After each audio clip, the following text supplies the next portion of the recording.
வணக்கம். வர ஜூலை மாதம் 1ஆம் தேதி சென்னையுடைய பல அடையாள சின்னங்களில் ஒன்றான அண்ணா மேம்பாலம், அதாவது ஜெமினி ஃப்ளைஓவருக்கு 50 வயது முடிவடைகிறது. இந்த மேம்பாலத்தோட பொன்விழாவை ஒட்டி இதோட வரலாறு என்ன அப்படிங்கிறத பார்க்கலாம் வாங்க.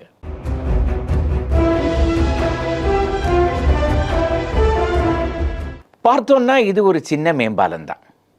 1500 அடி நீளம், 48 அடி அகலம், அவ்வளோதான். இதை எதுக்கு கொண்டாடணும்? ஆனால் தென்னிந்தியாவுடைய முதல் மேம்பாலம் இதுதான். இந்தியாவுடைய 3வது மேம்பாலம். இதற்கு முன்னாடி பாம்பேயில் 2 மேம்பாலங்கள் கட்டினாங்க. அதற்கு பிறகு இதுதான் இந்தியாவுடைய 3rd ஃப்ளைஓவர். ஆனால் இப்படி ஒரு மேம்பாலம் கட்டணும் அப்படிங்கிற திட்டம் எப்போ வந்தது? அதுக்கு ஒரு பெரிய கதையே இருக்குது. 1948வது வருடம் சென்னை மாநகராட்சி முதல்ல இந்த இடத்துல ஒரு மேம்பாலம் கட்டணும் அப்படின்னு ஒரு முடிவுக்கு வந்தது.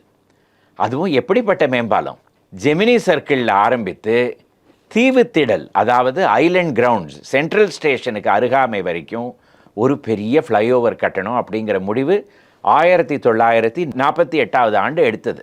அது மாதிரி ஒரு ஃப்ளைஓவரை கட்டியிருந்தாங்கன்னா சென்னை எப்படி இருந்திருக்கும் யோஜனை பண்ணி பாருங்கள். ஆனால் எப்போவுமே பணப்பற்றாக்குறை உண்டு. அதனால் அந்த ஐடியா அப்படியே ஓரங்கட்டி வச்சுட்டாங்க. அதற்கு பிறகு 1965வது வருடம்தான் மறுபடியும் இந்த இடத்துல ஒரு மேம்பாலம் கட்டினா என்ன அப்படிங்கிற கேள்வி வந்தது. அது எதற்காக வந்தது அப்படின்னு பார்த்தோன்னா, அந்த காலகட்டத்தில் ஒரு ஸ்டடி பண்ணினாங்க தமிழக போலீஸ். இந்த ஜெமினி சர்க்கிளில் காலை வேளையில் 8 மணிலேருந்து 10 மணி வரையில் எவ்வளவு வண்டிகள் போகிறது அப்படிங்கிறத அவங்க பார்த்தாங்க. சுமார் 9000 வண்டிகள் அப்போ போய்கொண்டிருந்தன. எக்கச்சக்க டிராஃபிக் ஜாம் ஆகிக்கொண்டிருந்தது. அந்த காலத்துக்கு டிராஃபிக் ஜாம். இப்போ இருக்கிற டிராஃபிக் ஜாம் எல்லாம் பார்த்தாங்கன்னா அது ஒன்றுமே இல்லை அப்படின்னு தோணிடும். ஆனால் அந்த காலத்தில் அது ஒரு பெரிய டிராஃபிக் ஜாமாக அவங்களுக்கு தோணியது. அதனால் அந்த இடத்துல 1965வது வருடம் ஒரு ஃப்ளைஓவர் கட்டலாம் அப்படிங்கிற முடிவுக்கு சென்னை மாநகராட்சி வந்தது. அதற்கு பிறகு 4 வருடங்களுக்கு ஒன்றும் பெரியதாக நடந்ததாக தெரிய வரல. ஆனால் 1969வது ஆண்டு இந்த இடத்துல 4வது 5வது வருட திட்டம் அதில் பணம் அலாட் பண்ணி இந்த இடத்துல ஒரு மேம்பாலம் கட்டுவதாக அரசாங்கம் ஒரு அறிக்கை விட்டது. அதற்கு ஒரு டெண்டரும் வெளியிட்டது. நெடுஞ்சாலைத்துறை, ஹைவேஸ் டிபார்ட்மெண்ட் இதற்காக ஒரு டெண்டரும் வெளியிட்டது. அந்த டெண்டரை வென்ற தனியார் துறை நிறுவனம் East cost construction and Industries Limited. 75 லட்சம் ரூபாய் செலவில் இந்த இடத்துல ஒரு மேம்பாலம் கட்டுவதாக திட்டம் அந்த நிறுவனம் கொண்டு வந்தது. இதில் சுவாரஸ்யமான விஷயம் என்னன்னா, 1948வது வருடம் சென்னை மாநகராட்சியில் யார் முதல்ல இந்த பிளானை கொண்டு வந்தாங்களோ அவர் திரு மீரான் சாஹிப் அவர்கள். அப்பொழுது அவர் கார்ப்பரேஷனுடைய இன்ஜினியராக பணிபுரிந்து கொண்டு இருந்தார். அதற்கு பிறகு அவர் ஓய்வு பெற்று இந்த East cost construction and Industries கம்பெனியில் டெக்னிக்கல் டைரக்டராக சேர்ந்து வேலை பண்ணி கொண்டிருந்தார். அவர் கொண்டு வந்த அதே பிளானை 25 வருடங்கள் கழித்து மறுபடியும் ஒரு டெண்டரில் கொண்டு வந்து அவரே அந்த பிளானை எக்ஸிக்யூட் பண்ணுற ஒரு நிலைமை வந்தது. இதில் திரு மீரான் சாஹிபோடைய அந்த திட்டம் எப்படி அப்படின்னு பார்த்தோன்னா, சிமெண்ட் மற்றும் ஸ்டீல் இது இரண்டுமே மிக குறைவாக செலவழித்து எப்படி ஒரு ரொம்ப ஸ்ட்ராங்காக ஒரு மேம்பாலம் கட்டலாம் அப்படிங்கிறது தான் அவருடைய அந்த திட்டம். அந்த திட்டத்துக்கு பேட்டன்ட், அந்த டிசைன் அவருடைய பேரில் பேட்டன்ட் பண்ணி அரசாங்கமே கொடுத்திருந்தது. அதனால் அந்த வேலை அந்த கம்பெனிக்கு கொடுக்கப்பட்டது. 1971வது ஆண்டு வேலை ஆரம்பிக்கப்பட்டது. வேலை ஆரம்பிக்கப்பட்ட உடனே அந்த இடத்துல டிராஃபிக் டைவர்ஷன் அப்படிங்கிறது தானே முதல்ல வரும். இப்போவும் மெட்ரோ ரயில்வே வேலை நடக்கிறச்சே என்ன பண்ணுறோம், இந்த வழியிலேருந்து அந்த வழி போகிறதுக்கு இப்படி போகணும் அப்படி போகணும் அப்படின்லாம் போலீஸ் அறிக்கை விடுறது இல்லையா? அதே போல் தான் அப்போவும் நடந்தது. உதாரணத்துக்கு நுங்கம்பாக்கம் ஹைரோட்லேருந்து மவுண்ட் ரோடுக்கு வரணும்னா ரட்லண்ட் கேட் மூலமாக ஷஃபி முகமது ரோடு வழியாக கிரேம்ஸ் ரோடுக்கு அதற்கு பிறகு அங்கேருந்து மவுண்ட் ரோடுக்கு வரணும். இப்படியெல்லாம் டைவர்ஷன்ஸ் இருந்தது. அந்த டைவர்ஷன்ஸ் எல்லாம் அமலுக்கு வந்த பிறகு வேலை ஆரம்பிக்கப்பட்டது. 1971வது ஆண்டு ஆரம்பிக்கப்பட்ட அந்த பணி 1973 ஆண்டு ஜூன் மாதம் முடிக்கப்பட்டது. முதல்ல கொடுக்கப்பட்ட திட்டம் 24 மாதங்களில் முடிக்கப்பட வேண்டும் என்பதுதான். ஆனால் திரு மீரான் சாஹிப் அந்த ஈஸ்ட் கோஸ்ட் கன்ஸ்ட்ரக்ஷன் கம்பெனியோடைய திறமை எப்படி இருந்ததுன்னு பாருங்கள். 21 மாதங்கள்லேயே அந்த பணியை முடித்து கொடுத்து விட்டாங்க. அதே போல் 75 லட்சம் செலவழியும் அப்படின்னு முதல்ல இருந்த திட்டத்தில் இவங்க 66 லட்சம் தான் செலவழித்தாங்க. ஏன்னா திரு மீரான் சாஹிப்போட பிளானில் எப்படி சிமெண்ட், ஸ்டீல் இது இரண்டுமே குறைவாக எப்படி இதில் செலவழிக்கலாம் அப்படிங்கிறது தானே அவருடைய ஸ்பெஷாலிட்டி.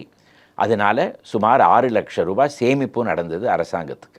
இதில் 3700 டன் சிமெண்ட்டும் 900 டன் ஸ்டீலும் உபயோகிக்கப்பட்டது. இந்த சிமெண்ட் பூராவுமே தமிழகத்தில் இருந்த அரசை சார்ந்த தமிழ்நாடு சிமெண்ட் கார்ப்பரேஷனுடைய அரசு சிமெண்ட் தான் உபயோகிக்கப்பட்டது.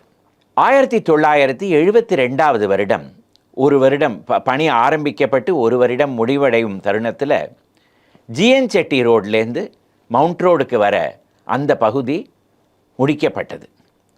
அப்போது அந்த பகுதியில் டிராஃபிக் வரணுமே, அதற்காக மே மாதத்திலிருந்து டிராஃபிக்கை அது மேலே வர விட்டாங்க. ஆனால் சென்னை மக்கள் அதுவரையில் ஒரு மேம்பாலத்துக்கு மேலே போனதே கிடையாது. அதனால் விபத்துகள்லாம் வருமோ அப்படின்னு சொல்லி போலீஸ் அஞ்சு என்ன பண்ணினாங்கன்னா இந்த மேம்பாலத்தில் ஒன் வேயாக பண்ணாங்க. காலை வேளையில் ஜிஎன் செட்டி ரோட்லேருந்து மவுண்ட் ரோடுக்கு மட்டும்தான் டிராஃபிக் வரலாம். மாலை வேளையில் மவுண்ட் ரோட்லேருந்து ஜிஎன் செட்டி ரோடுக்கு டிராஃபிக் போகலாம். அது ஒரு 2 மாதம் நீடித்த பிறகு தான் இந்த டிராஃபிக் 2-வே டிராஃபிக்காக மாறியது. அதே தருணத்தில் இந்த மேம்பாலத்தோடைய அந்த மவுண்ட் ரோடுக்கு தெற்கு பக்கம் போகிற அந்த பகுதியும் நுங்கம்பாக்கம் ஹைரோடுக்கு வளைந்து வர அந்த பகுதிக்கும் பணி ஆரம்பித்து அது ஒரு வருட காலத்தில் முடிவடைந்தது. இந்த மேம்பாலத்துடைய பணி முடிவடைகிற தருணத்தில் தான் ஒரு கேள்வி எழும்பியது. மின்சார வழக்கு வசதி எப்படி செய்ய வேண்டும்? ஒரே மின்சார வழக்கால் மேலே இருக்கிற பகுதியும் கீழே இருக்கிற பகுதிக்கும் வெளிச்சம் வர வேண்டும். அப்படிப்பட்ட மின்சார வழக்கு எப்படி இருக்கும்? அது வரைக்கும் தமிழகத்தில் யாருமே அது பார்த்தது கூட கிடையாது. இப்போ நம்ம எல்லாருமே பார்க்குறோம், ஹை மாஸ்ட் லேம்ப் அப்படின்னு சொல்கிறோம். பெரிய உயரத்தில் பல பல வழக்குகள் வைத்து எல்லா ஃப்ளைஓவர்லேயுமே இருக்குது. அந்த காலகட்டத்தில் அந்த மாதிரி ஒன்றுமே கிடையாது. இந்த ஃப்ளைஓவர் திறந்து வைத்த புதுசில் சின்ன சின்ன லேம்ப் போஸ்ட் வைத்து தான் இதுக்கு மின்சார வசதி செய்தாங்க. அதற்கு பிறகு 11 லட்சம் ரூபாய் செலவில் தமிழகத்துடைய முதல் ஹை மாஸ்ட் லேம்ப் வரவழைக்கப்பட்டது. அது அந்த இடத்துல நிறுவப்பட்டது. அதே இடத்துல இன்னும் செயல்பட்டு கொண்டே இருக்கிறது. பாருங்கள், முழு மேம்பாலத்துக்கு செலவு 66 லட்சம் தான். ஆனால் ஹை மாஸ்ட் லேம்புக்கு செலவு 11 லட்சம். அது எப்பேற்பட்ட விஷயமாக இருந்திருக்க வேண்டும்.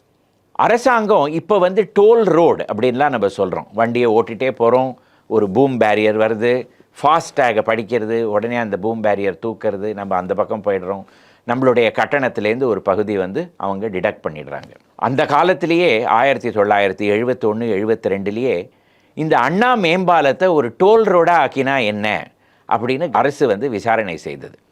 ஆனால் அதற்கு பிறகு மக்களுக்கு இது பிடிக்காமல் போய்விடுமோ அப்படின்னு சொல்லி அந்த ஐடியா கைவிடப்பட்டது.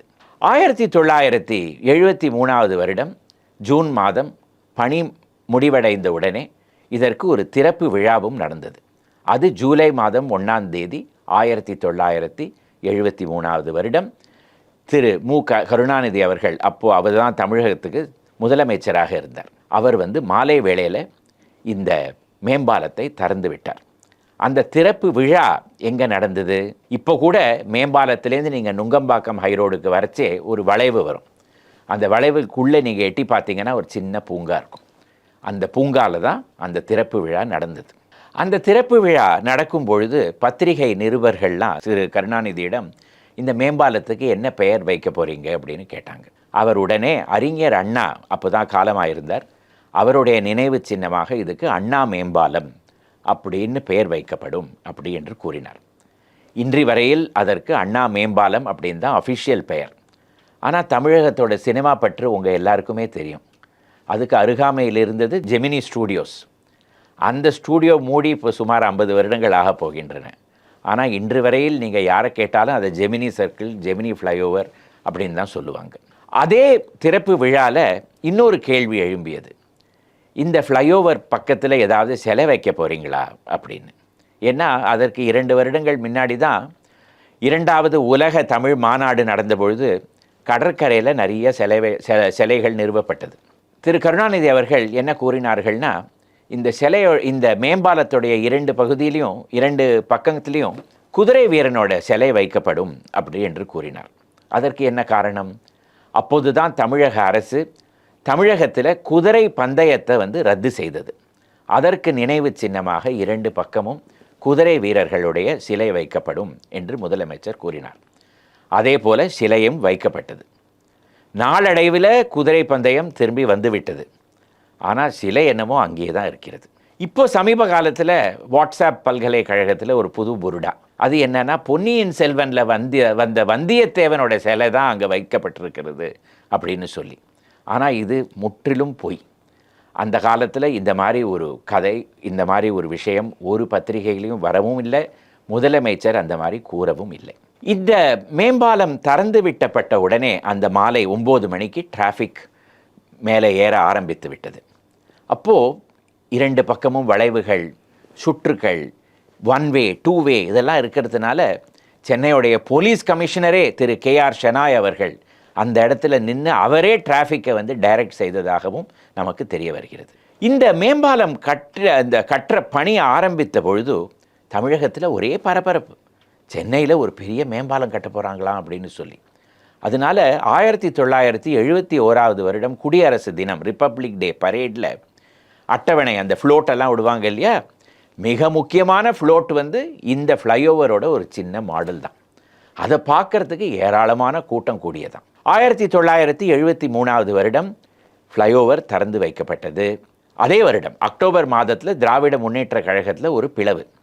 அதிலிருந்து விலகி திரு MG ராமச்சந்திரன் அவர்கள் அகில இந்திய அண்ணா திராவிட முன்னேற்ற கழகம் அப்படிங்கிற ஒரு கட்சியை ஆரம்பித்து வைத்தார்.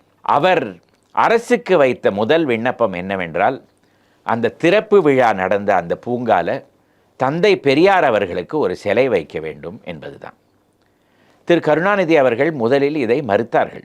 தந்தை பெரியாருக்கு பெரியார் திடல்ல சிலை வைக்கலாம், வேற எங்கேயாவது வைக்கலாம், இந்த மேம்பாலத்து அருகிலே வைக்க வேண்டாம் அப்படிங்கிற முடிவுக்கு தான் அவர் வந்தார்கள். ஆனால் சில மாதங்கள் கழித்து அவரே மனம் மாறி அந்த இடத்துல தந்தை பெரியாருக்கு இப்போவும் நீங்கள் பார்க்கலாம், அந்த ஃப்ளைஓவருக்கு நடுவில் தந்தை பெரியாருக்கு ஒரு சிலை இருக்கிறது. பல ஆண்டுகள் கழிந்த பிறகு 1981 ஆண்டு திரு MGR அவர்கள் மறுபடியும் ஒரு அகில உலக தமிழ் மாநாடு மதுரையில் நடத்தினார். அது மதுரை ரேஸ்கோர்ஸ் மைதானத்தில் நடந்தது.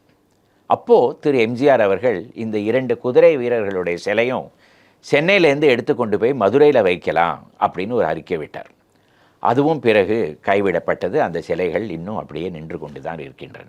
50 வருடங்கள் கழிந்த பிறகும் ஒரு பெரிய முறிவோ ஒரு பிரேக் டவுனோ ஒரு பழுதோ ஒன்றுமே நடக்காமல் எவ்வளவு டிராஃபிக்கை சகித்து கொண்டிருக்கிறது இந்த அண்ணா மேம்பாலம்.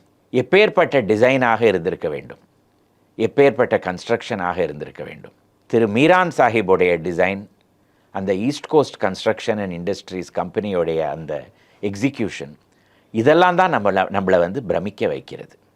இந்த அண்ணா மேம்பாலம் இன்னும் பல 100 வருடங்களுக்கு நீடித்து இதே இடத்துல நமக்கு சேவை புரிந்து கொண்டே இருக்க வேண்டும் என்பது தான் என்னுடைய வேண்டுகோள். Happy birthday to Anna flyover. வணக்கம். எல்பி ரோடுன்னு எப்போவுமே அடிக்கடி நம்ம சொல்லுவோம். அதுவும் இந்த எல்பி ரோட்டில் ஒரு தடவை டிராஃபிக்கில் மாட்டின்ட்டோன்னா எல்பி ரோடுன்னு சொல்லிகிட்டே இருப்போம், பல நேரத்துக்கு அங்கேயே இருப்போம். இந்த எல்பினா என்னது? லாட்டிஸ் பிரிட்ஜ், தமிழில் பலகை வாராவதி. இந்த பலகை வாராவதி எங்கே இருந்தது, அதோடைய வரலாறு என்ன அப்படின்னு நமக்கு தெரிய வேண்டாமா? வாங்க, அதை தான் இன்றைக்கி பார்க்க போகிறோம்.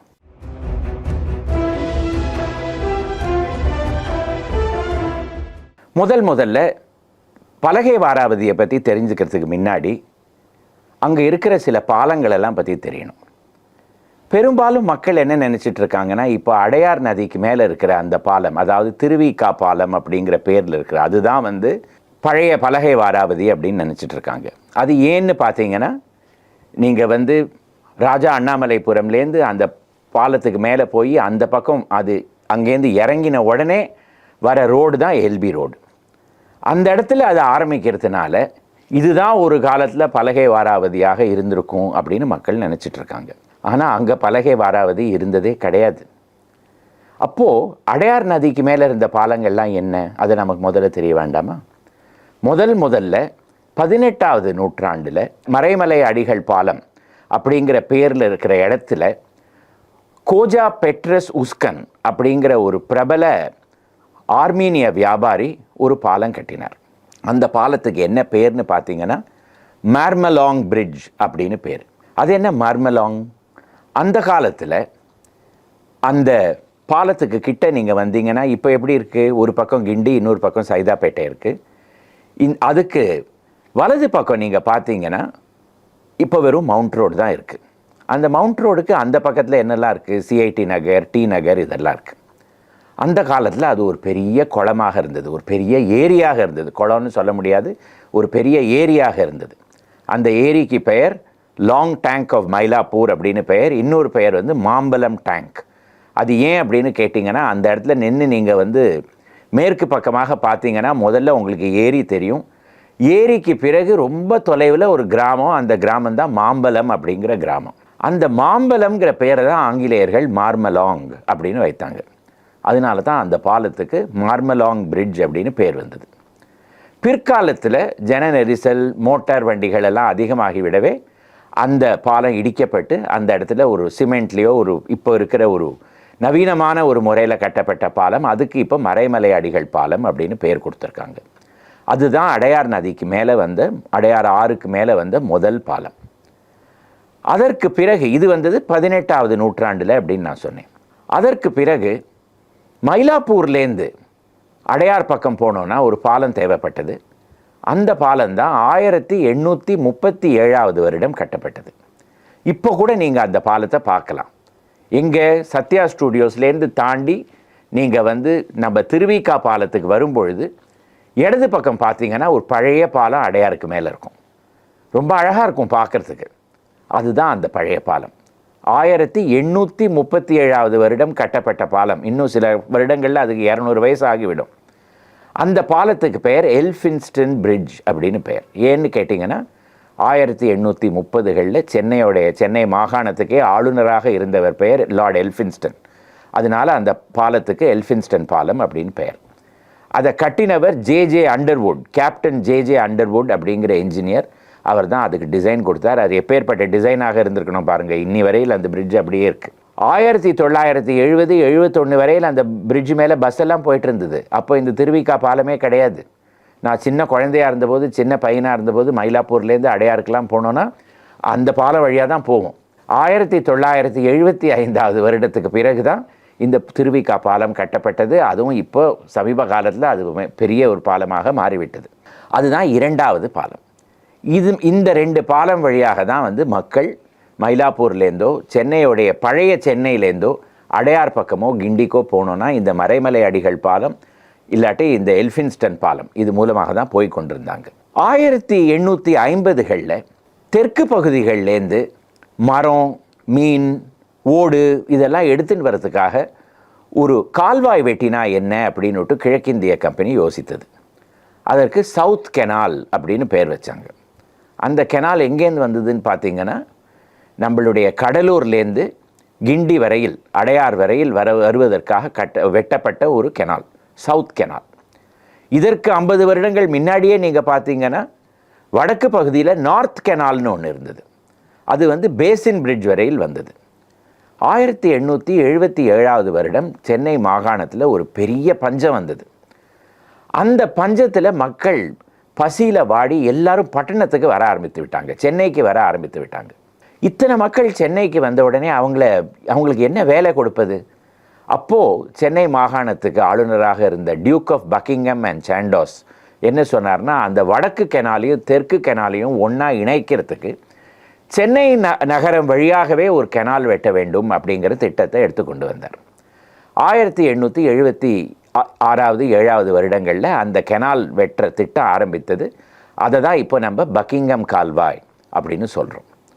இந்த பக்கிங்ஹாம் கால்வாய் வடக்குலேருந்து தெற்கு வரையில் போய்கொண்டிருக்கிற ஒரு கால்வாய். கடைசியில் நீங்கள் பார்த்தீங்கன்னா அது எங்கேருந்து எங்கே கனெக்ட் பண்ணுறதுன்னு பார்த்தீங்கன்னா ஆந்திராலேருந்து கடலூர் வரைக்கும் வர ஒரு பெரிய கால்வாயாக மாறிவிட்டது. அப்போது மக்கள் எல்லாம் போவதற்கு எப்படி போய் கொண்டிருந்தாங்கன்னு பார்த்தீங்கன்னா இந்த பக்கிங்ஹாம் கால்வாய் மூலமாக கப்பல் படகுல போய் கொண்டிருந்தாங்க. ஆனால் ரோடு மூலமாக போகணும்னா எப்படி போகிறது? அந்த காலத்தில் 2 வழி இருந்தது. ஒன்று வந்து இப்போ நம்ம ஓல்டு மகாபலிபுரம் ரோடு, அதாவது ராஜீவ் காந்தி எக்ஸ்பிரஸ் வே அப்படின்னு அதுக்கு இப்போ பேர் வச்சுருக்கோம். அது எங்கே ஆரம்பிக்கிறது? கிண்டியில் ஆரம்பித்து நேர வந்து அது போய்கொண்டே இருக்கிறது, மாமல்லபுரமில் போய் முடிகிறது. அதனால தான் அதுக்கு வந்து ஓல்டு மகாபலிபுரம் ரோடுன்னு பேர். 2வது வழி என்னது? ECR, East Coast Road. அது எங்கே ஆரம்பிக்கிறதுன்னு நீங்கள் பார்த்தீங்கன்னா அது நம்மளுடைய அந்த அடையார் சிக்னலில் ஆரம்பித்து திருவான்மியூர் வழியாக கிழக்கு கடற்கரை வழியாகவே செல்கிற ஒரு பாதை ஈஸ்ட் கோஸ்ட் ரோடு. இந்த ECRங்கிறது பல வருடங்களுக்கு கிடையாது. அப்போது சென்னையில் வந்து ராஜா அண்ணாமலைபுரம், மயிலாப்பூர், மந்தவெளி இந்த மாதிரி பழைய பகுதிகளிலேருந்து மக்கள்லாம் எப்படி வந்து மாமல்லபுரம் போவது? அதற்கு என்ன செய்வாங்கன்னா இந்த எல்ஃபின்ஸ்டன் பாலம் மூலமாக அடையாருக்கு வந்து அதற்கு பிறகு ஒரு ரோடு மூலமாக அந்த ரோடு வழியாக சென்று எங்கே போய் அந்த ரோடு எங்கே போய் அந்த OMRல சேரும் அப்படின்னு பார்த்தீங்கன்னா இப்போ வந்து ஹாலிடே இன் ஹோட்டல் இருக்கிற அந்த இடத்துல இந்த ரோடு வந்து அந்த OMRல போய் சேரும். அந்த இடத்துல பக்கிங்ஹாம் கெனால் வந்து விடவே ஒரு சின்ன பாலம் தேவைப்பட்டது. அதனால 19வது நூற்றாண்டுடைய கடைசி வருடங்களில் ஒரு பாலம் அந்த இடத்துல கட்டப்பட்டது. அந்த பாலம் மரத்தால் செய்யப்பட்ட பாலம் கிடையாது. ஏன்னா பலகை வாராவதி அப்படின்னாலே எல்லாரும் என்ன நினைக்கிறாங்க? மரத்தால் செய்யப்பட்ட பாலம் அப்படின்னு நினைக்கிறாங்க. ஆனால் அப்படி கிடையாது. இராணுவ இன்ஜினியர்கள் மூலமாக இரும்பு பலகைகளால் செய்யப்பட்ட பாலத்துக்கு தான் லாட்டிஸ் பிரிட்ஜ் அப்படின்னு பெயர். சின்ன பாலம்தான், இது ஒன்றும் ஒரு பெரிய பாலம் கிடையாது. அது வந்து இந்த அடையார்லேருந்து வர பாதையை வந்து OMRக்கு இணைக்கிற ஒரு பாலமாக இருந்தது. அதுவும் எங்கே? வேளச்சேரி கிட்டக்க ஆல்மோஸ்ட் அந்த இடத்துல இருந்த அந்த பாலம் அடையார்லேருந்து போனால் அந்த பாலத்தில் போய் முடிகிற அந்த இடம் இருந்ததுனால அந்த ரோடுக்கு லாட்டிஸ் பிரிட்ஜ் ரோடு அப்படின்னு பேர் வந்தது. 1950கள் 60களில் வந்து அந்த இரும்பு பாலத்தை அகற்றி அந்த இடத்துல வந்து ஒரு சிமெண்ட் பாலமே கட்டிவிட்டாங்க. இப்போவும் அந்த பாலம் குறுகிய பாலம் அப்படியே தான் அந்த இடத்துல இருக்குது. ஆனால் அந்த லாட்டிஸ் பிரிட்ஜுங்கிற வார்த்தைக்கு ஒரு அர்த்தமே கிடையாது. ஏன்னா அந்த பலகைகள்லாம் இப்போ அங்கே இல்லவே இல்லை. நாளடைவில் அதுவும் சென்னையில் நீங்கள் பார்த்தீங்கன்னா எல்லாரையுமே வந்து இனிஷியலை வச்சு தான் கூப்பிடுவாங்க. உதாரணத்துக்கு AK ராமானுஜம்னா AKR சார் எங்கே இருக்கார் அப்படின்னு தான் கேட்பாங்க. அதனால் இந்த லாட்டிஸ் பிரிட்ஜுங்கிறது LB அப்படின்னு மாறிவிட்டு இப்போ வந்து லாட்டிஸ் LB ரோடுன்னே பேர் வந்து விட்டது. இந்த 20வது நூற்றாண்டு ஆரம்ப காலங்களில் அந்த இடத்துல வந்து ஒன்றுமே கிடையாது. இந்த லாட்டிஸ் பிரிட்ஜ் ரோட்டில் ஒரு பக்கம் பார்த்தீங்கன்னா தியோசாபிக்கல் சொசைட்டி தான். 1880களில் ஆரம்பிக்கப்பட்ட அந்த பிரம்மஞான சபை, அவங்களுடைய தோட்டம் இன்னும் அப்படியே தான் இருக்குது. அதை தாண்டி பின்புறம் போனீங்கன்னா 1940களில் வந்து பிரபல சமூக சேவகி மருத்துவர் டாக்டர் முத்துலக்ஷ்மி ரெட்டி அவங்க வீடை வந்து அங்கே கட்டி கொண்டாங்க. அதே போல் கல்கி கிருஷ்ணமூர்த்தி பிரபல எழுத்தாளரும் அங்கே தான் வாழ்ந்து கொண்டு வந்தார் சில வருடங்களுக்கு. அதனால தான் அந்த ரோட்டில் ஒரு பாதிக்கு வந்து முத்துலக்ஷ்மி ரெட்டி சாலை, இன்னொரு பாதிக்கு கல்கி கிருஷ்ணமூர்த்தி சாலை அப்படின்னு பேர் மாற்றப்பட்டது. இதுதான் லாட்டிஸ் பிரிட்ஜ் ரோடோட வரலாறு. ஆனால் இப்போ நம்ம பஸ்லேயோ கார்லேயோ அந்த ரோட்டில் போகிறச்சே 19வது நூற்றாண்டில் இருந்த ஒரு சின்ன பாலத்தினால தான் இந்த ரோடுக்கு அந்த மாதிரி ஒரு பேர் வந்தது அப்படிங்கிறத நம்ம நினைக்கிறது கூட கிடையாது இல்லையா? இதே போல் பல எபிசோட்ஸ் அடுத்த வாரங்களில் பார்க்கலாம். வணக்கம்.